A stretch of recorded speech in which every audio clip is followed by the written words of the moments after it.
श्री स्वामी समर्थ. श्री स्वामी भक्त श्री हरिअण्णा शेटे शेटे आणि त्यांचे कुटुंबीय दरमहा अक्कलकोटची वारी करायचे. त्यानंतर हे दोघेही वृद्ध झाले होते. शके 1785 मध्ये जेव्हा स्वामींनी त्यांच्या राहत्या घरी दर्शन दिल्यानंतर स्वामी तेथील औदुंब वृक्षाखाली बसले असता स्वामींनी त्यांच्या चर्मपादुका काढून अण्णांना दिल्या आणि अण्णांना सांगितलं की आता इथे राहूनच या पादुकांची सेवा कर. त्यानंतर अण्णांनी त्यांच्या शेवटच्या श्वासापर्यंत स्वामींची सेवा केली आणि त्यांच्या पश्चात त्यांचा मुलगा महादेव आणि त्यांची पत्नी बकुळाबाई या दोघांनी स्वामी सेवा करण्यास सुरुवात केली. स्वामींच्या पादुकांची सेवा चालू ठेवली. तर महादेव आणि बकुळाबाई स्वामी सेवेत असताना एकदा शंकर स्वामी रोगाने त्रस्त होऊन या मठामध्ये आले.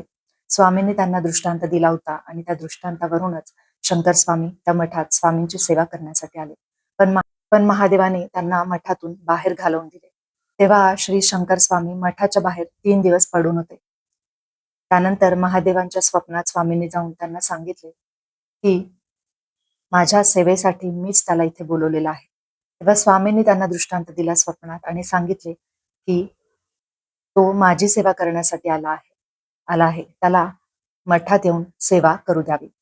त्यानंतर महादेवांनी शंकर स्वामींना मठामध्ये घेतले. त्यानंतर या मठामध्ये वास्तव्य करून श्री शंकर स्वामींनी सुद्धा स्वामींची सेवा केली. येथील श्री स्वामी मंदिरातली जी कुशावर्त विहीर आहे त्यामध्ये स्नान करून स्वामींची सेवा सुरू केली.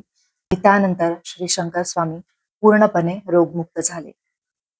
त्यानंतर तेथून जाताना त्यांनी महादेव व बकुळाबाई यांना सांगितले की ज्या ठिकाणी श्री शंकर स्वामींनी स्वामींची सेवा केली त्या ठिकाणी श्री स्वामीसूत आणि श्री अवधूत महाराज यांची स्थापना करावी अशी आज्ञा त्यांनी दिली. त्यानंतर त्या ठिकाणी शके 1801 श्री स्वामी मंदिर म्हणजे सध्याचा मठ स्थापन करण्यात आला. श्री स्वामी समर्थ.